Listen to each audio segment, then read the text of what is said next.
ما شاء الله ما شاء الله ما شاء الله. وهذه هي النتيجة. بسم الله بسم الله بسم الله بسم الله. ما شاء الله ما شاء الله ما شاء الله. فكرة ما يحلى اسمه السليق إلا بالسمن يا معلم. ونجيب الدجاج المحمر. هذه هي الدجاج المحمر. ما شاء الله ما شاء الله. الصلاة عليك يا محمد. هذه هي. يجعله بالعافية. سلام الله عليكم يا رجال. اليوم معانا أحلى سليق وأحلى طبيخ وأحلى من الزبيب يا أخواني. طبعا هذا رز أبو بنت، ما يصلح السليق إلا برز أبو بنت أو إلا رز مصري. وهذا طبعا سمن، وهذا القدر، وهذا الحليب. يا سلام. وهذا الحليب. اليوم ستكون أحلى وجبة سليق. ونبدأ بسم الله الرحمن الرحيم. بسم الله.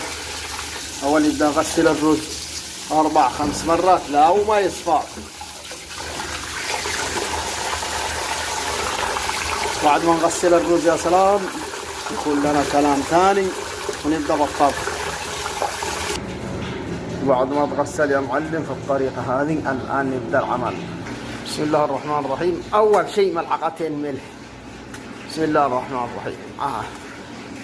وبعدين هيل، قليلا من الهيل. ورق الغار هذا ضروري مهم جدا. أما القرفة فهي يا معلم الركن الأساسي للسليق. والآن نجيب الماء. بسم الله الرحمن الرحيم. نسكب الرز. والآن نبدأ نسكب الرز يا معلم بعد ما صفينا ونقعنا وشخلنا. نقول بسم الله. بسم الله الرحمن. طبعا يبغى له تحريك، لازم التحريك على اساس ما يمسكش في القدر. يا سلام يا سلام. شوف كيف السليق الابيض، شوف كيف يطلع ابيض الان. هذا هو السليق. هذا طبعا ما في عندنا لا حليب ولا في عندنا شيء، بس لازم التحريك ما بين الحين والاخر على اساس ما يمسكش على اسفار القدر. يا سلام يا سلام يا سلام يا سلام. ما شاء الله ما شاء الله. تبارك الرحمن. حبيبي أنت يا سليق. بسم الله الرحمن الرحيم. ما شاء الله ما شاء الله. وهذا الحليب يا معلم الله يجعله صحتين وعافية. شوفوا كيف بدأ القوام يتغير الآن. ما شاء الله تبارك الرحمن. بسم الله. شوف هذا القوام كيف. ما شاء الله.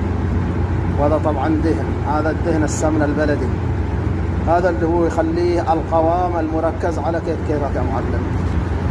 ما شاء الله ما شاء الله ما شاء الله. والصلاة على الحبيب الطاهر. ما شاء الله ما شاء الله ما شاء الله. وهذه هي النتيجة. بسم الله بسم الله بسم الله بسم الله. ما شاء الله ما شاء الله ما شاء الله. فكرة ما يحلى اسمه السليق إلا بالسمن يا معلم. ونجيب الدجاج المحمر. هذه هي الدجاج المحمر. ما شاء الله ما شاء الله. الصلاة عليك يا محمد. هذه هي. يجعله بالعافية.